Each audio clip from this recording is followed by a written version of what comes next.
50% more. I blinked at my screen. No, that couldn't be right. I refreshed the page, then again, and again. But the numbers stared back at me, cold and merciless. They didn't change. It was an Excel file, mistakenly sent to the entire operations team by someone in HR. I don't even think they realized it at first. The file was titled Comp Review 2025 Final, and it was, without exaggeration, the most devastating thing I'd ever opened in my 15 years at that company. My eyes scanned down the rows, my heart pounding faster with every line. Chris Davis, 9 months. $126,500 Maya Patel. 1 year, 2 months. $129,750 Jason Lee. 7 months, $132,000 I could barely breathe. Every single one of them, new hires, most of whom I had trained myself, earned over 50% more than me. Me, Kelly Harper, 15 years, operations lead, salary, $87,300. I scrolled back to my own row 3 times. The number didn't change. I stared at it like it was some kind of cruel mistake that would vanish if I looked hard enough. But it didn't vanish. The hum of fluorescent lights, the clacking of keyboards, and the distant sound of someone laughing near the break room felt muffled, as if the world had tilted sideways. Chris, the guy I'd shown how to use our inventory management system just 2 weeks ago, was laughing at something on his screen. A meme, probably.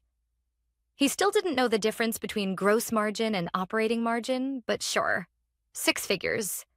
My palms went clammy. The blood rushed in my ears, but my fingers moved on instinct. Download, save, backup. 3 minutes later, the recall email from HR arrived. Please disregard the previous file. Sent in error. Yeah, sure, error. I didn't book a meeting, didn't send an email, didn't knock. I just walked straight into my boss's office. Kelly? Mark glanced up from his desk, startled. His expression shifted quickly from confusion to thinly veiled annoyance. Is something wrong? I placed my laptop on his desk. Open. The spreadsheet filled the screen. Explain this to me. His face barely flickered. Barely. Just a quick tightening around the jaw. He knew exactly what I'd found. Kelly. He sighed, leaning back in his chair like a man preparing to deliver disappointing news. We don't discuss other employees' compensation. I'm not asking about them. I'm asking about me. 15 years, 15, and yet... I tapped the screen. Jason, 9 months, makes 50% more. Mark folded his hands, gave me that corporate smile that doesn't reach the eyes. The market's changed, Kelly. New hires are brought in at market rates. It's just company policy. Then adjust mine, I said, keeping my voice even though my hands were trembling. Not from fear, from rage. It doesn't work like that, he replied, shrugging. Actually shrugging. There are structures, salary bands, internal caps. You know how it is. If you don't like it... He spread his hands. You can leave. For a second, I just stared. 15 years, I built half the processes that kept this company running. I trained people, fixed the systems when they crashed at 3 a.m., pulled all-nighters during the merger, took no sick days, skipped family holidays. For what? A shrug. I stood. My voice was calm, calculated. Thank you for clarifying. And I left. I didn't cry, didn't scream, didn't call my sister like I usually would. I went home, opened my laptop, sat at my kitchen table, poured a glass of $12 Cabernet, and began to write. I'm Kelly Harper, 41, the type of person who organizes her inbox into subfolders, color codes spreadsheets, and remembers everyone's birthday, including people who don't remember mine. I'm the person who's been told her entire life, you're so reliable, so dependable, so organized. Which is just corporate speak for, we will bury you in work because you're too responsible to let anything fail. I started by documenting everything. A full timeline of my 15 years. 2010, hired as an operations associate. Reduced order processing errors by 37% within the first year. 2012, promoted to operations specialist. Built the first auto reconciliation system.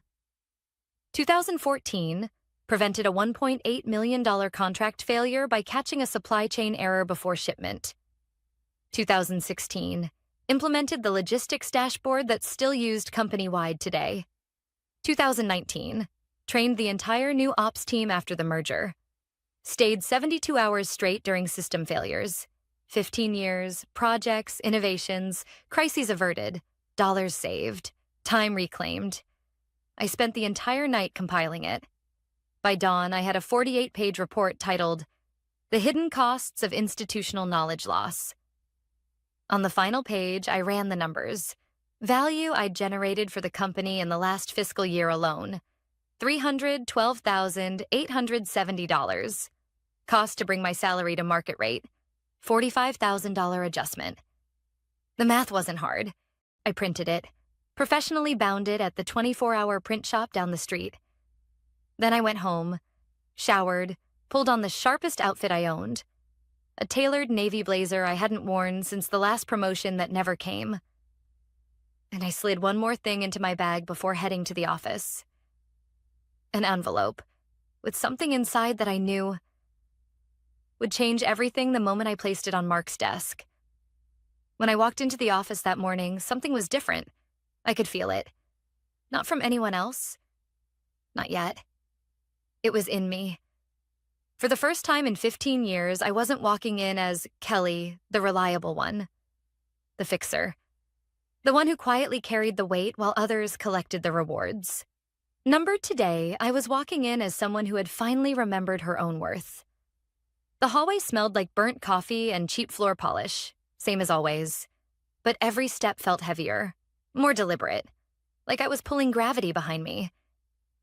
I went straight to Mark's office. Tara, his assistant, glanced up from her desk, startled. "Kelly, do you have an appointment?" "No," I said, "but he's expecting me." I didn't knock, just pushed the door open. Mark looked up from his monitor, clearly caught off guard. Then his mouth pulled into that same smirk from yesterday. Smug, detached, already assuming he knew how this was going to play out. "Kelly." His tone was almost condescending. "Back so soon? What can I—" I walked straight to his desk and placed two things right in front of him. First, the 48-page professionally bound report titled, The Hidden Costs of Institutional Knowledge Loss. And second, the envelope. His eyes flicked between them. "What's this?" "Start with the envelope." He opened it. Slowly. Careful. Inside was an offer letter. From North Star Logistics, our direct competitor. Position: Senior Director of Operational Strategy Base. Salary: $142,000. Bonus structure: 15% annual plus signing bonus. Start date: 2 weeks from today. His jaw actually tensed. For the first time since I'd known him, Mark didn't have a preloaded response. "I've had this offer for 2 months," I said, folding my arms. "But I wanted to give this company, this team, a chance to do the right thing first." He scanned the page. This isn't—" His fingers twitched against the paper. "This isn't necessary, Kelly. Let's not make rash decisions." I tapped the cover of my report. This document outlines 15 years of contributions. Projects delivered, crises managed, systems built. I've quantified the financial value I've generated for this company down to the last cent. He didn't open it, just stared at the cover like it might bite him. "You'll also find," I continued, "a detailed knowledge transfer plan. Every process, every contact, every workaround that lives only in my head. If I leave, this company loses that." A muscle in his jaw twitched. "You're serious?" "Very." "Kelly, look." He leaned back, trying to recover that smug composure. "I understand you're upset, but no." I cut him off. Calm, steady. You don't understand. That's the problem. You've never understood. You never saw me. You saw what I could do for you. You saw the work get done. You saw problems disappear because I made them disappear. But you never saw me. His hands clenched. There are policies, Kelly. Structures, salary bands. You know how it works. You told me that yesterday. I smiled, but it didn't reach my eyes. And now I'm telling you, if you don't like it, you can leave. The color drained from his face. He opened the report, flipped through the pages. His eyes scanned the numbers, the timelines, the metrics. His voice cracked. This is detailed. Of course it is. Mark closed the report, sat back, and drummed his fingers on the desk, calculating. Let me talk to HR, he said finally. Let me see what I can do. You have 24 hours, I said. If there's no resolution by then, my resignation becomes effective immediately, and the knowledge transfer plan doesn't leave with me. His eyes darted. Kelly, be reasonable. I stood, gathered my bag. I was reasonable for 15 years. As I walked out, I felt dozens of eyes flick toward me. People noticed. They could sense something was happening. Whispers followed me down the hallway. Back at my desk, I opened my inbox. Half a dozen emails. Some from coworkers pretending they weren't curious. Others, not pretending at all. Is it true? Did you really get an offer? Did you really confront Mark? I didn't answer any of them. Instead, I opened a file. One I'd been quietly building for months. A file labeled Vendor Payments, Anomalies Review. Because here's the thing. Once you start looking at numbers closely, you notice things. Things that don't add up. Small payments, odd vendors, patterns that shouldn't exist. And while I never set out to find anything, once I saw it, I couldn't unsee it. The next 24 hours were quiet. Too quiet. No frantic emails from Mark. No follow-ups from HR. No calendar invites. Nothing. But the tension? You could cut it with a knife. People in the office were pretending not to watch me. Eyes flicking up when I stood. Conversations halting when I walked by. The rumor mill was fully operational. Everyone had heard about the spreadsheet leak. And now, everyone was guessing whether I was about to burn the whole place down. And honestly, so was I. Because as much as the salary injustice burned, the file sitting open on my second monitor burned even more.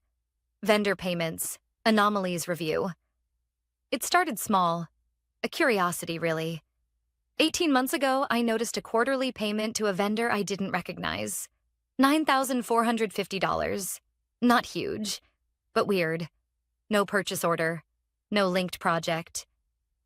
The vendor name was Jade Consulting. Consulting for what? Nobody knew. I flagged it to Mark back then. His response? A shrug. Executive approved. Don't worry about it. Except, it happened again. 3 months later. Same vendor, same amount. Then the amount ticked up. $10,200. Then $11,000. When I asked again, Mark's tone shifted. It's above your clearance. Focus on operations, Kelly. So I did, but quietly. I also started logging them. And it wasn't just Jade Consulting. There were others. Vendors with no websites. P.O. box addresses. Random consulting fees. Small enough to fly under the radar. But together? Over 18 months. More than $1.9 million. I pulled up the payment trail again. It was all there. Invoice dates, payment approvals, bank transfers. Patterns that were too perfect to be accidental. And the best part?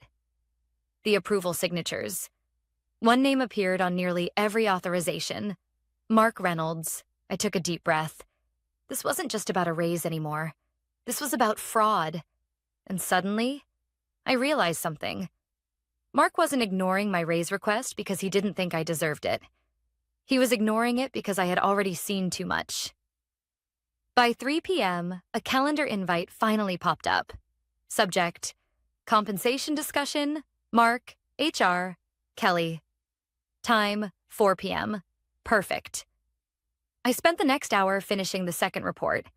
This one wasn't about my contributions. It was titled, Unexplained Vendor Payments, a Preliminary Audit, 22 pages, payment summaries, vendor breakdowns, bank account traces, all cross-referenced against company purchase orders. The final page? A concise statement. Preliminary analysis suggests unauthorized disbursement of approximately $1.9 million over 18 months, with a common approval pattern linked to Vice President Operations, Mark Reynolds. Was I nervous? Yeah, terrified actually. But something else had taken over. Cold clarity.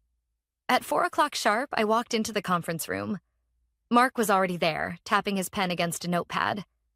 Kyle from HR sat beside him, looking uncomfortable, scrolling on his phone like he didn't want to be there.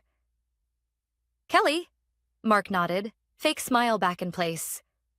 Thanks for meeting with us. Of course. I sat, placed 2 folders on the table, one white, one red. Mark reached for the white one first. What's this? That's the compensation analysis I shared this morning, I said evenly. It outlines my value to the company relative to current market rates, along with my competing offer. Kyle from HR flipped it open, nodding. Very thorough, he mumbled. And the other? Mark asked, his fingers hovering over the red folder like it might bite him. That's a different conversation, I said, but one we'll need to have. Mark tensed. Let's start with the raise. By all means. I leaned back. I assume you've prepared a proposal. He cleared his throat. Look, Kelly, we value you. We recognize your contributions. After discussing with HR, we're prepared to offer a salary adjustment to... He glanced at Kyle. Kyle shifted. $98,500. I blinked. 98. Correct. Mark folded his hands. A significant increase. I stared at him. Significant. After 15 years, while Jason, 9 months on the job, made $132,000. I didn't speak. I just reached for the red folder, slid it directly in front of both of them. I suggest you read this carefully before we continue. Mark opened it, and the color drained from his face. His hands started shaking as he flipped through the first few pages. Kyle leaned in, reading over his shoulder, his face slowly draining of color, too. Mark's voice was tight. What is this? An internal audit, I said calmly, of vendor payments. Specifically, consulting fees authorized without supporting documentation, without purchase orders, and without project linkage. I leaned forward, voice razor sharp. The numbers never lie, Mark. The room went dead silent. Kyle was the first to speak, his voice barely above a whisper. I need to notify legal. Mark stood suddenly. This meeting is over. No, Mark, I said, standing too. This meeting is just getting started. Mark stormed out of the conference room so fast that Kyle from HR had to scramble to pick up his laptop and follow. The red folder sat there on the table, wide open. Pages fluttered slightly under the weak breath of the air conditioner. I didn't move. Not yet. Through the glass walls, I watched Mark head straight down the hallway, toward the executive suite. His shoulders hunched, steps stiff. People glanced up from their desks, heads swiveling like spectators at a tennis match. No one said a word, but everyone was watching. Something was happening, and everyone knew it. I stood, gathered both folders, and walked, slow, deliberate, back to my desk. My heart was hammering, but my hands were steady. Not 5 minutes later, an email hit my inbox. Subject: Meeting request, urgent, from Vanessa Hall, Chief Operating Officer. Time, 5 p.m., Executive Conference Room. No subject line fluff. No polite greetings, just urgent. Yeah, no kidding. At 4:58, I made my way toward the executive wing. I'd only been in that conference room twice in 15 years, once for a Christmas party planning meeting, the other when they briefed the team during the merger, never as someone sitting at the table. Tara, the executive assistant, barely glanced at me as she opened the door, but her expression was pale, like someone who knew she was watching a storm roll in and couldn't do anything to stop it. Inside were 4 people: Vanessa Hall, COO, calm, controlled, but her eyes were sharp, calculating; Garrett Monroe, CFO. Leaned forward, brows furrowed, hands steepled like a man preparing to negotiate a hostage release; Kyle from HR, looking like he desperately wished the floor would open and swallow him; and Mark. Mark sat stiffly at the far end of the table, face pale, jaw clenched. Kelly. Vanessa nodded to the chair across from her. Please, sit. I placed both folders on the table again, white and red. No one asked what they were this time. They already knew. Garrett tapped the red folder with one finger. We've reviewed this, thoroughly. I stayed quiet, just folded my hands and waited. Vanessa spoke next. First, we want to be clear that the company takes allegations of financial misconduct very seriously. The corporate damage control script. Here we go. That said, Garrett continued, we also recognize your concerns regarding your compensation, and we're prepared to address that immediately. He slid a printed offer letter across the table. $152,000 salary, $30,000 retention bonus, promotion to Senior Director of Operations, immediate seat at the leadership table. I glanced at it, slowly, lifted one eyebrow. That's quite a jump from yesterday's offer of 98. Kyle flinched like I'd slapped him. Garrett coughed. Circumstances have evolved. Vanessa folded her hands. In exchange, the company requests that you sign the enclosed confidentiality agreement regarding both compensation structures and any operational irregularities you may have come across. There it was, the real purpose of this meeting. Not rewarding me, not valuing me, silencing me. I let the silence stretch, counted to 5. Let them stew in it. Then leaned forward, voice low but steady. You do realize that a confidentiality agreement doesn't cover criminal activity, right? Mark stiffened. His face went completely rigid. Garrett's fingers twitched.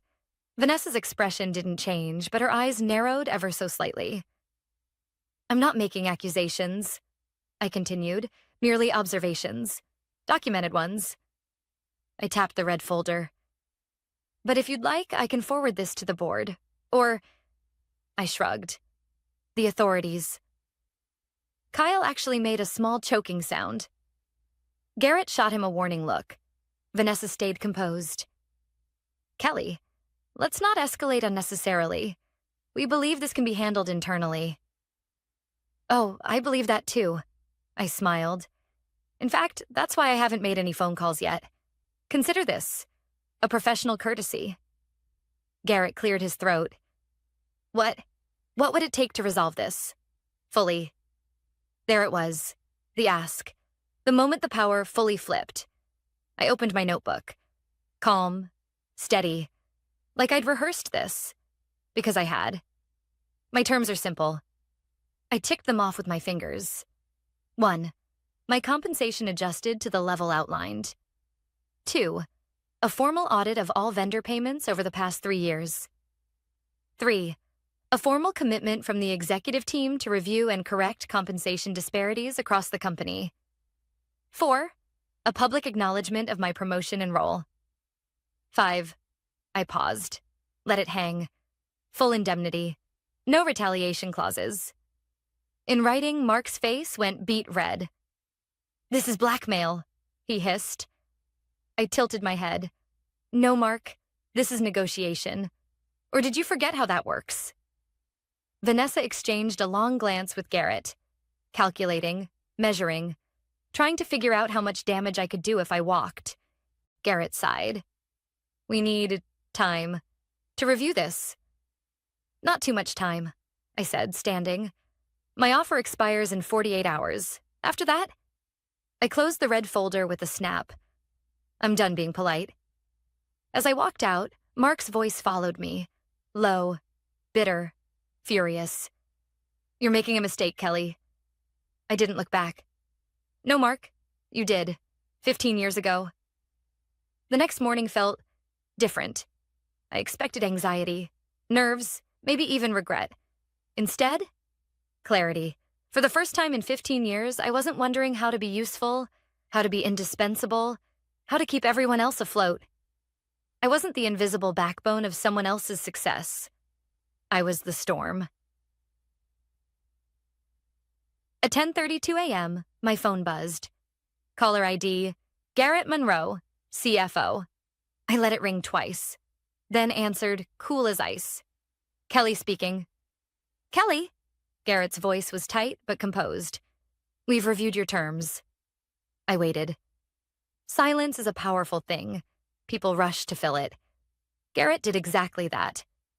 We're prepared to agree, in principle, to most of your conditions. Most, I echoed. Define most. Your salary adjustment, the promotion, public acknowledgement, and the non-retaliation clause? All fine. I said nothing. But, he continued, the company cannot commit to a full audit of vendor payments. It's disruptive, potentially damaging, and frankly, not necessary. I almost laughed. Not necessary. Garrett, I said, voice low, do you understand why I made that part of the deal? A pause. I do, but the executive team believes that's a separate matter, one that doesn't need to involve you. There it was, the line in the sand. I smiled, even though he couldn't see it. Thank you for clarifying. Kelly, be reasonable. I am, I replied. I'm being more reasonable than anyone else in your position would be. Click. I hung up. At 11:17 a.m., I sent 2 emails, one to Amara Jenkins, chair of the board of directors, the other to Diane Lutz, senior partner at an external audit and forensic accounting firm that, conveniently, had been my sister's client 2 years ago. Both emails contained the same thing, a zip file of my red folder, the vendor payment anomalies, a summary of my internal communications attempting to address it, a polite professional request for formal review. No threats, no accusations, just facts. Cold, documented facts. By 2 p.m., the entire office felt like it was vibrating. Emails flying, closed-door meetings, executives walking briskly, heads down, whispers spreading like wildfire. I didn't have to say a word. At 3:46 p.m., a calendar invite popped up. Subject, Board of Directors Emergency Meeting. Attendance required. Time 4 p.m. Executive conference room, 15 minutes. That was fast. When I walked into the room, it was completely different from yesterday. Amara Jenkins, board chair, was at the head of the table, her expression carved from granite. 3 other board members were dialed in via video, stone-faced on the big monitor. Garrett sat stiffly, pale. Vanessa avoided my eyes entirely. Kyle from HR wasn't even in the room this time. Interesting. And Mark? Mark sat in the far corner, shoulders hunched, sweat beading at his temple. His leg bounced nonstop under the table. The fall had already begun. Kelly. Amara nodded, her voice formal but sharp. Please sit. I took the seat they offered, unfolded my notebook. Calm, professional. We've reviewed the documentation you submitted, Amara began, including the irregular vendor payments and the correspondence indicating you raised concerns previously.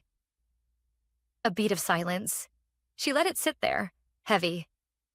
The evidence is substantial, she continued. Our preliminary review indicates deliberate misappropriation of company funds. My eyes flicked to Mark. His hands clenched into fists on his knees. Amara's gaze didn't waver. Effective immediately. Mark Reynolds is suspended pending a full external investigation. Mark jolted upright. You can't. Sit down, Amara said, voice like steel. Security is already waiting outside this door. You'll be escorted off the premises. Mark's face went gray. His mouth opened and closed, but no sound came out. Garrett cleared his throat, trying to salvage control. Amara, perhaps we should... Quiet, Garrett. One of the board members cut in from the video feed. You are not in a position to negotiate right now. Amara turned back to me. Kelly, first, let me say, what you've done here took extraordinary courage. I nodded. Thank you. The board is fully committed to addressing not only the fraud, but also the broader cultural issues that allowed this to go unnoticed for so long. Vanessa finally spoke, her voice thin. We had no idea. Did you? Amara's eyes pinned her down like a butterfly in a glass case. Because Kelly reported this. And you did nothing. Vanessa went quiet. Amara continued. We would like to formally offer you the role of Vice President of Operational Integrity. Your compensation will be commensurate with executive leadership. Your first task will be assisting the forensic audit, and after that, rebuilding the operational systems to prevent this from ever happening again. I sat for a long moment, processing, measuring. Then I smiled, slowly. I accept. As Mark was escorted past the glass walls, his face a mask of disbelief, I caught his eye. And for the first time, he looked away. He couldn't even look me in the face. Because he knew. The person he'd underestimated for 15 years had just brought the house down. When I stepped into my new office, a corner suite with floor-to-ceiling windows overlooking the city, it didn't feel like victory. Not at first. It felt strange. 15 years of walking these same halls, head down, unseen. 15 years of solving problems that other people took credit for. Of watching promotions pass me by. Of hearing, you're so reliable. Code for we'll overload you because you won't complain. And now? I was sitting on the other side of the table. Not because someone finally gave me a seat. Because I took it. The fallout came faster than anyone expected. Within 48 hours of the board meeting, the forensic audit team uncovered even more than I had. The fraudulent vendor accounts Mark had used weren't his only scheme. There were kickbacks, falsified consulting fees, and hush payments buried under miscellaneous expense codes. The total? Over $3.4 million siphoned over 5 years. Garrett, the CFO, was removed within a week. Not for participating in the fraud, but for gross negligence. His signature was on too many approvals he never bothered to read. He quietly resigned with a generic press release citing personal reasons. Vanessa, the COO, lasted a little longer, but when it became clear the board was cleaning house, she jumped ship to a startup. And 2 months later, that company quietly terminated her after leadership concerns. As for Mark, criminal charges, wire fraud, embezzlement, corporate theft.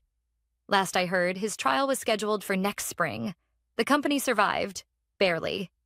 The scandal made headlines, stock prices tanked, clients threatened to walk. But it didn't collapse, thanks in part to the fact that I, the person who designed half the operational systems, was still here. In my first 3 months as Vice President of Operational Integrity, I implemented sweeping changes, transparent vendor processes, a new whistleblower policy, mandatory quarterly audits, and, my personal favorite, a complete overhaul of the compensation structure. No more secrets, no more market conditions excuses. If you did the work, you got paid what you were worth. Period. I remember one afternoon walking past the break room, overhearing someone whisper to a coworker, "Man, you don't mess with Kelly." I smiled, because they were right. Not anymore. A few weeks after the dust settled, I had dinner with my sister. Meredith looked at me across the table, grinning. "I still can't believe you did it." I swirled my wine. "Believe it. The old you would have just taken it. Just kept your head down." I nodded. She's gone. Meredith laughed. Good, because the new Kelly, the one who knows exactly what she's worth, she's terrifying, and I love her. A few months later, an email landed in my inbox. Subject: Opportunity. Would love to discuss. From Catherine Wu, CEO of Apex Global Logistics. I opened it, read the first line. We were impressed by how you handled the operational crisis at your current company. We'd like to offer you the role of Chief Operating Officer. Let's talk. I smiled, because now they saw me. Did I take it? Maybe. Maybe not. That's not the point. The point is, I don't stay where I'm not valued anymore. Not in jobs, not in friendships, not in relationships. I don't beg to be seen. I don't accept that's just company policy as an excuse for being treated like I'm disposable. And neither should you.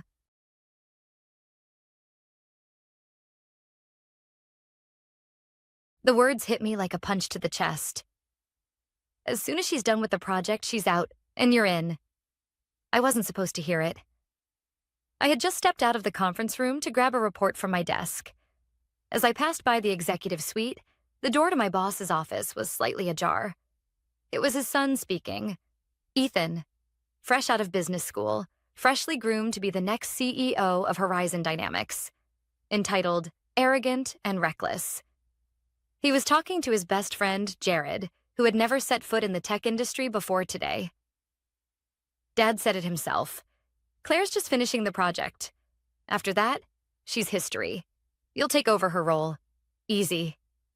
Ethan chuckled. She doesn't even know. Poor thing still thinks she's irreplaceable. My throat tightened. For a moment, I felt paralyzed. 15 years of loyalty, of late nights, weekends sacrificed, solving problems nobody else could figure out. I had built the predictive analytics platform that now made up 70% of the company's revenue. And yet, just like that, I was disposable. But I didn't step inside. I didn't slam the door open. I didn't say a word. Not yet. Instead, I turned around, slowly, carefully, and walked back to my desk as if I'd heard nothing at all. On the surface, I was calm. Inside, my mind was a storm. My name is Claire Reynolds. I'm 47 years old. Senior Director of Systems Architecture at Horizon Dynamics, a tech company that exploded from a tiny startup to a $500 million enterprise in less than a decade. And a company I had helped build, line by line, code by code. The irony was cruel. Just last week, my boss, Ethan's father, Charles Whitman, stood in the quarterly meeting praising my work to the entire staff. Claire's leadership on the Nexus project is groundbreaking. This will define the future of Horizon Dynamics, he'd said. Everyone clapped. Ethan smiled right along with them, sitting in the front row with that smug, privileged grin. But behind closed doors? Different story. That night, I sat at my kitchen table, staring at the files spread across my laptop. The Nexus project, the most advanced AI-driven predictive engine on the market. Years of my life poured into this. The final deliverables were scheduled for 6 weeks from now, and apparently, as soon as I hit submit, I was gone. I replayed the conversation in my head over and over. Was it real? Had I misheard? Number, I knew exactly what I'd heard. She's out, and you're in. I closed my laptop slowly, took a deep breath, and for the first time in a long while, I smiled. Because what they didn't know is that I always have a backup plan. The next morning, I walked into the office like nothing had happened, smiled at the receptionist, said good morning to the marketing director in the elevator, checked in with my team, 7 engineers I had personally hired, trained, and mentored over the years. Hey, Claire, is everything on track for the Nexus rollout? My project manager asked. Absolutely, I nodded, ahead of schedule. If only they knew. In the corner office, Ethan strutted around like he already owned the place. His father had announced just last month that he would retire at the end of the quarter, and Ethan would step in as the new CEO. nepotism at its finest. No one dared to question it, not publicly. But the murmurs were everywhere. People whispered over coffee, traded nervous glances in meetings. No one trusted him. No one believed he was ready, but no one could stop it. A week passed, then another. I worked late every night, just as I always had. Only now, for different reasons. I wasn't building the Nexus project for them anymore. I was building it for me. What Ethan didn't realize, what Charles had never cared to check, was that the intellectual property agreements were outdated, sloppy. Horizon's legal team had never updated the ownership clauses when I transitioned from contractor to full-time employee 10 years ago. Half the architecture for Nexus, still coded under my personal license from my consultancy days. Logged, documented, time-stamped. It was subtle, but critical. Without my final authentication keys, Nexus wouldn't run. Not fully, not legally, not profitably. I sat in the back of the quarterly shareholders meeting that Friday, watching as Charles officially announced his retirement. "It's been an honor to lead Horizon Dynamics these past 20 years, he said, wiping a faux tear from his eye. "I leave you in the capable hands of my son, Ethan." The room clapped politely, some more enthusiastic than others. Ethan grinned, walking to the podium. Thank you. I'm honored. And I promise, big things are coming." I leaned back in my chair, silent, smiling. Yes, Ethan, I thought. Big things are coming indeed. Because Monday morning, everything would change. Monday morning arrived sharper than usual. The autumn air was crisp, the kind that stung your skin just enough to remind you that change was inescapable. Fitting, really.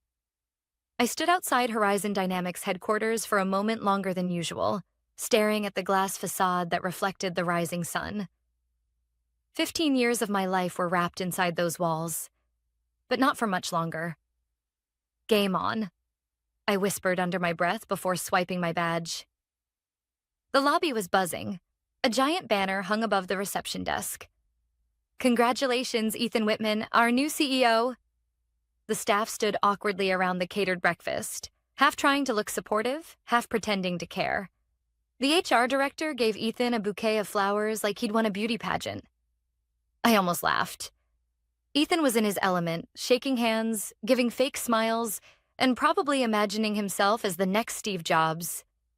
He noticed me across the room and gave me a tight, forced grin. I returned it. Polite.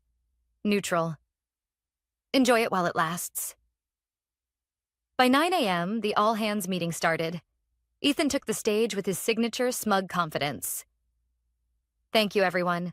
First, I just want to say how humbled and honored I am to lead Horizon into this next chapter." He began, reading directly from the teleprompter. "We're modernizing. We're optimizing.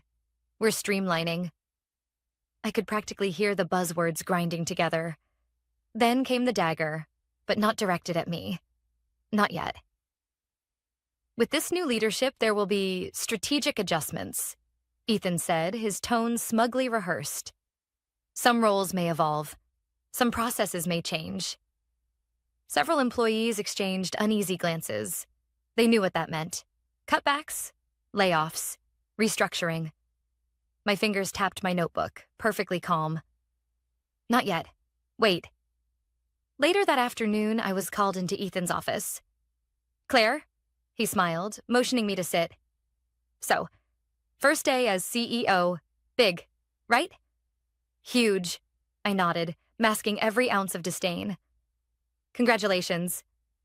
He leaned back, fingers steepled, pretending to play CEO. "Listen, let's talk about the Nexus project. You're close to finalizing, right?" "Very close," I replied evenly. "Final testing is underway. Deployment package scheduled by the end of next week." "Perfect." His grin grew wider. "Because I've got a bold new strategy in place. Fresh leadership, younger energy. Once Nexus rolls out, we'll be shifting the technical leadership model." He didn't even have the spine to say the words outright. "Shifting my role?" I asked, letting the tension hang like a loaded gun between us. "Don't take it personal," he said, waving a hand like he was swatting a fly.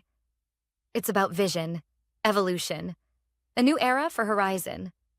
Once the project's done, we're gonna go in a different direction." I nodded slowly, letting him believe I was absorbing the blow. "I see. But don't worry. HR will set you up with a very generous exit package. Dad insisted on that." "How thoughtful," I said, standing. "Anything else?" "Nope. Just keep pushing on Nexus. You've got this." I smiled politely. "Absolutely." As I closed his office door behind me, my heart wasn't racing. My palms weren't sweaty. No, it was something colder, cleaner. It was clarity. That evening, at exactly 7 p.m., I logged into my private server from home. I opened the administrative backend for Nexus, something nobody at Horizon even knew existed, because I had built it on my own time, my own hardware, my own intellectual property. I scrolled through the source code, line after line of logic, algorithms, and predictive models that had taken me 5 years to perfect. Then I opened a folder titled Failsafe.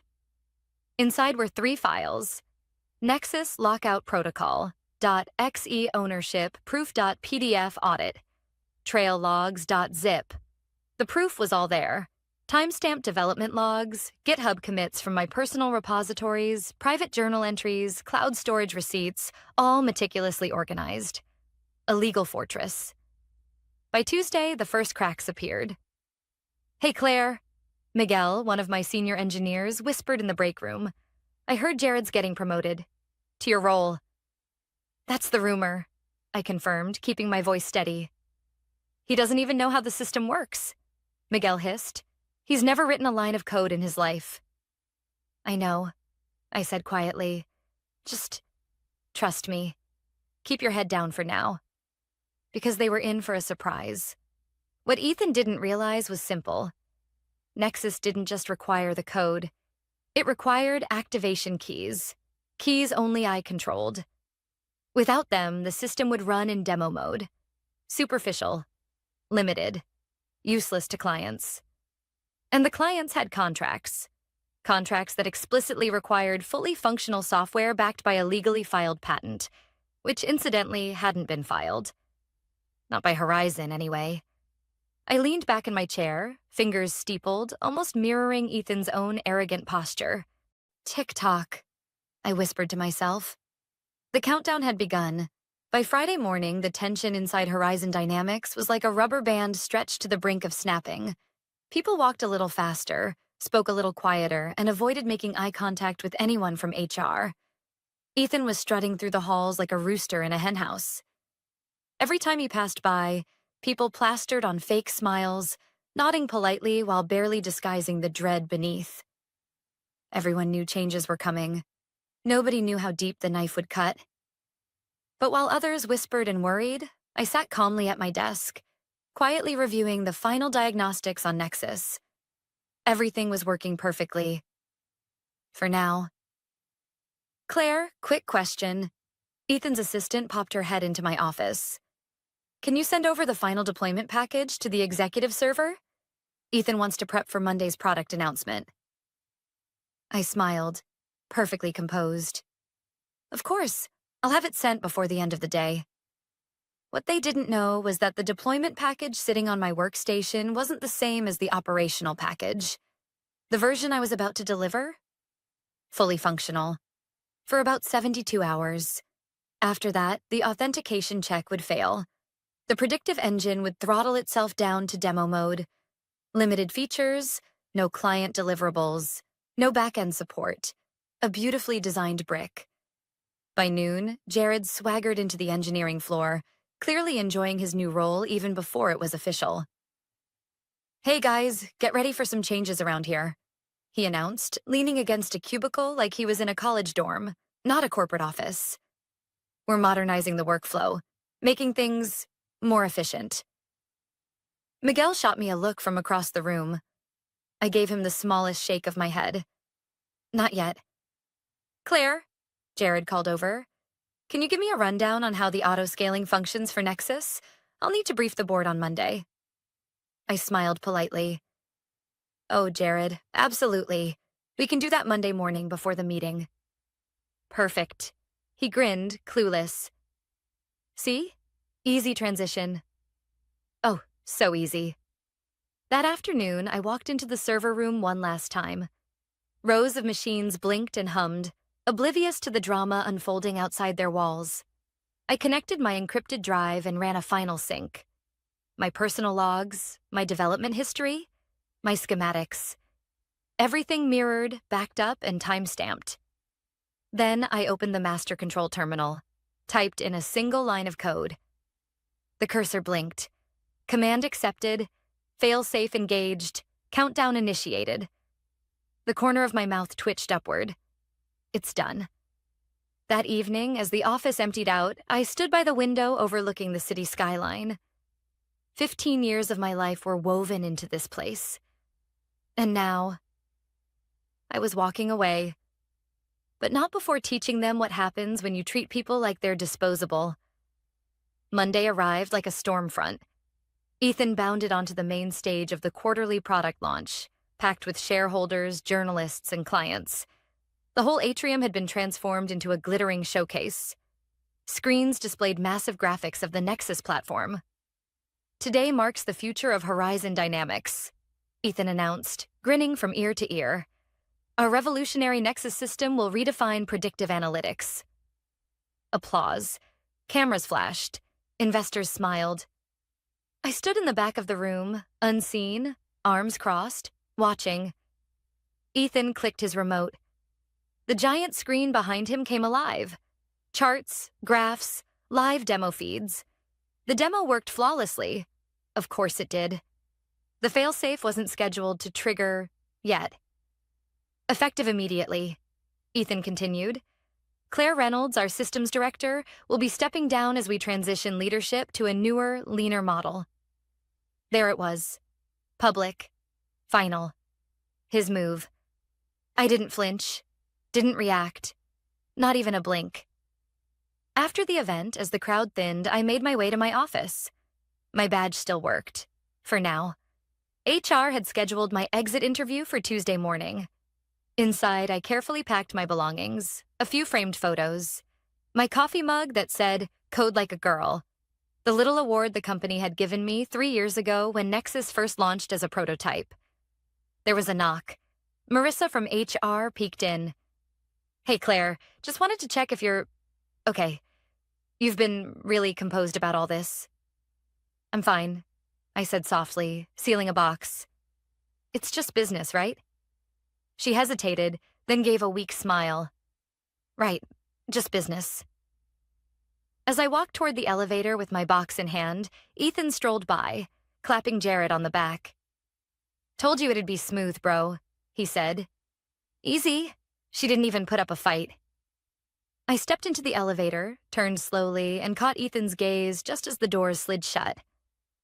I smiled. A real smile. Tick-tock, I whispered as the numbers counted down. Because in less than 72 hours, the world as Ethan knew it would shatter. Wednesday morning started like any other. Or so they thought. The Horizon Dynamics headquarters buzzed with energy. Ethan walked the halls with that familiar swagger, high-fiving Jared and nodding at passing employees like he was some kind of Silicon Valley king. His tailored suit was sharp, his smile sharper. Today's the day Nexus goes fully live, he announced to the operations team, loud enough for anyone nearby to hear. We are about to show the world what leadership looks like. I wasn't there, of course. My exit interview had wrapped the day before. My badge was deactivated. My email, wiped. My name erased from the company directory like I'd never existed. Or so they thought. At exactly 9 a.m., the first warning hit. The operations team flagged a server authentication error. Nexus's back-end systems weren't syncing properly with the client dashboards. We're seeing anomalies, the lead engineer reported over Slack. Data feeds are throttling, load balancers are hitting limits. Weird. Must be a bug, Jared replied, completely clueless. Just reboot it. They did. Twice. Nothing changed. By 10:15 a.m., clients started calling. Confused. Annoyed. Our predictive models aren't generating new reports. Why are our dashboards frozen? Is this a maintenance window? No one informed us. Panic hadn't set in yet. Not quite, but it was close. At 11:02 a.m., the failsafe fully triggered. Every instance of Nexus connected to a client account displayed a flashing banner. Error 403, unauthorized license activation. Contact the software owner to restore functionality. Dashboards went dark. Predictive tools stopped working. Financial models failed mid-process. Then came the email blast. Automated. Precise. Sent from my attorney's office to every single Nexus client. This is to notify you that the predictive analytics software Nexus currently deployed at your company contains proprietary technology under patent owned by Claire Reynolds. Horizon Dynamics does not hold a valid license to this software.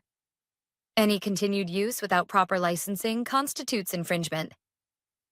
Attached were the patent documents, time-stamped logs, source code lineage, and a link to a licensing inquiry form directed to my lawyer. Inside Horizon's executive suite, chaos erupted. What the hell is going on? Ethan roared, slamming his fist on the conference table. Why is Nexus offline? Fix it, now! We're trying, sir, stammered the CTO. But the authentication keys, they're invalid. The system's locked. Well, get the backup online. There is no backup. Nexus requires the keychain Claire controlled. Without it, call her, Ethan bellowed. Get her on the phone right now. We can't. Her number was scrubbed when HR processed her exit. Then UNSCRUBIT, Ethan yelled, face turning crimson. This is sabotage. By 1 p.m., Horizon's biggest clients were demanding answers. If this isn't fixed in an hour, we're pulling our contracts. This is unacceptable. You promised full functionality. Your product is useless right now. We want refunds. Investors started calling next. The stock, once steady, dipped 4% in an hour. News outlets noticed. By 2 p.m., the headlines hit the industry feeds. Horizon Dynamics suffers massive system outage. Nexus clients impacted globally. Rumors swirl of patent dispute between Horizon and former director. While all this was unfolding, I sat at a cozy coffee shop downtown. My phone vibrated nonstop. Texts, emails, LinkedIn pings. Miguel messaged first. Claire, what did you do? I smirked. Typed back. Check your personal email. He did. 30 seconds later. Is this real? Are these job offers? Every one of you. Senior roles, 30% salary increase, full benefits, with a company that actually respects you. When do we start? Monday, if you want. Hell yes. Meanwhile, back at Horizon, Ethan was pacing like a caged animal. Get legal in here. Get whoever, he shouted. We'll sue her. We'll call the police. This is theft. But legal had bad news. Very bad news. Ethan, we've reviewed the contracts. 10 years ago when Claire transitioned from contractor to employee, the IP clause wasn't properly updated. Anything she developed independently technically doesn't belong to Horizon. What? And the patent. It's in her name. Fully approved. Ironclad. She owns the algorithm. The architecture? Without it, Nexus doesn't function. Ethan went dead silent. Pale. Completely, utterly pale. No. This can't be happening. It was. And it wasn't over yet. At 3:17 p.m., my lawyer sent the final email. Subject line simple, devastating. Cease and desist, unauthorized use of proprietary software. The message was clear. Either Horizon entered into a licensing agreement at a cost 3 times market rate, or the software stayed dark. Permanently. And just like that, the future Ethan had smugly imagined for himself disintegrated. By Thursday morning, Horizon Dynamics was in full meltdown. The polished glass walls, once symbols of success and innovation, now reflected pure chaos. Investors were furious. Clients were livid. Employees were terrified. The first thing Ethan saw when he stepped out of the executive elevator that morning was the finance director storming toward him, phone in hand, face flushed. "We just lost Delta Corp." "What do you mean lost?" Ethan snapped. "Canceled the contract. Effective immediately. They cited breach of operational guarantees." Their words.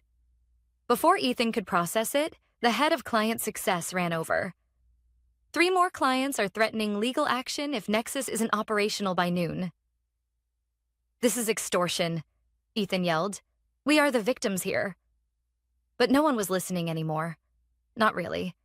Not even his own executive team. By 10 a.m., the board called an emergency meeting. Remote members dialed in. Others sat stiffly around the oversized glass table, faces grim. "Ethan," began Richard Donovan, the board chairman, his voice sharp. "What is the current status of Nexus?" Ethan tugged at his tie. It's a licensing misunderstanding. Claire Reynolds has filed a fully enforceable patent." Richard cut him off. "I've reviewed the filings myself. The IP is legally hers." "But we can fix it," Ethan stammered. We'll code around it. Build a new version from scratch." The CTO cleared his throat. "That isn't possible. Not in any reasonable time frame. Claire's algorithm is the backbone of Nexus. It would take years to recreate. At least 2, maybe 3. 3 years? Richard echoed, incredulous. Our largest revenue stream disappears for 3 years, while clients sue us? While investors pull out? "We can negotiate," Ethan mumbled. "We can convince her." "Oh, she's open to negotiations," the CFO said dryly, sliding a printed email across the table. "Her lawyer's terms came in this morning." Ethan skimmed it, his hands trembling. Triple the standard licensing rate, immediate payment for backdated usage, public acknowledgement of Claire Reynolds as the sole inventor of the Nexus architecture, a formal written apology from Horizon Dynamics for misrepresentation of IP ownership. His vision blurred. "No, she wouldn't." "She did." The CFO confirmed. "And if we refuse, she will pursue an injunction to legally block any use of the software. Permanently." Silence. Heavy, suffocating silence. This isn't fair," Ethan croaked. "She sabotaged us." "No," Richard said coldly, folding his hands. "She protected herself. Something you and your father clearly failed to do when you decided to replace her with this." He gestured in disgust toward Jared, who sat shrinking in his chair, wishing he could vanish. "This is catastrophic," the head of legal muttered. "The stock's already down 18%. If we don't act fast, it's only going to get worse." "Ethan," Richard's voice sharpened, "pack your things. The board is convening this afternoon to vote on your removal as CEO." "What? No, you can't do this. Watch us." As Horizon imploded from the inside, I was across town, sitting in my lawyer's office overlooking the waterfront. A pot of fresh coffee steamed between us. "It's official," my lawyer smiled. "They've agreed to meet. Their counsel called 10 minutes ago, total surrender. They want to avoid court." "Of course they do," I replied, sipping my coffee. "Court would mean public filings, depositions, headlines." "Exactly. Here are the updated terms." I scanned the documents. In addition to the licensing fees and public acknowledgement, there was now an added clause. Claire Reynolds has the right to audit Horizon Dynamics' use of Nexus at any time. Oh, the poetic beauty of that. "Send it," I said. "But give them 24 hours. I want them to sit in it." Miguel messaged me that afternoon. "It's happening." "What is?" I asked, pretending not to know. "Emergency town hall. Word is Ethan's getting booted. Jared too. People are freaking out. Updating LinkedIn like mad." "How's morale?" honestly. Half terrified, half thrilled. A lot of people hated working under those two. Good. Let them know they have options. Our offers still stand? Every one of them. Monday start date if they want. Done. I'll spread the word. At 3 p.m., Horizon's internal comms sent a company-wide announcement. Effective immediately, Ethan Whitman is stepping down as CEO of Horizon Dynamics. The board has appointed Richard Donovan as interim CEO while we navigate this transition. We will be making further statements soon. Cue the flood of whispers, the frantic Slack messages, the stunned faces. For the first time in a decade, Horizon Dynamics, the company I had poured my life into, was forced to reckon with the truth. Innovation isn't disposable. People aren't replaceable. And arrogance always has a price. As the sun set behind the skyline, my phone chimed with one last email. From Richard Donovan. Claire, I believe we have much to discuss regarding a licensing agreement. Please let me know when you are available. I smiled. Not triumphant, not vengeful, just satisfied. Let's talk, I typed back. Because this was far from over. By Friday morning, the ripple effects of Horizon Dynamics' collapse had spread through the entire industry like wildfire. Tech news outlets exploded with headlines. CEO ousted amid IP crisis at Horizon Dynamics. Former director's patent brings $500 million firm to its knees. Claire Reynolds, the woman who outplayed Horizon. Everywhere I looked, Twitter, LinkedIn, industry newsletters, my name was there. Not hidden behind the title project lead or technical support like before. My name, in bold, attached to the algorithm I had built with my own hands. After a decade of being treated like an afterthought, I was finally visible. At precisely 10 a.m., I stepped into the boardroom at Donovan & Associates, flanked by my attorney on one side and the head of the IP law firm on the other. Across the polished table sat Horizon's interim CEO, Richard Donovan, their lead counsel, and a visibly nervous CFO. No Ethan, no Jared. They were already history. Thank you for meeting with us, Claire, Richard began, steepling his fingers. Let's get right to it. He slid a packet across the table.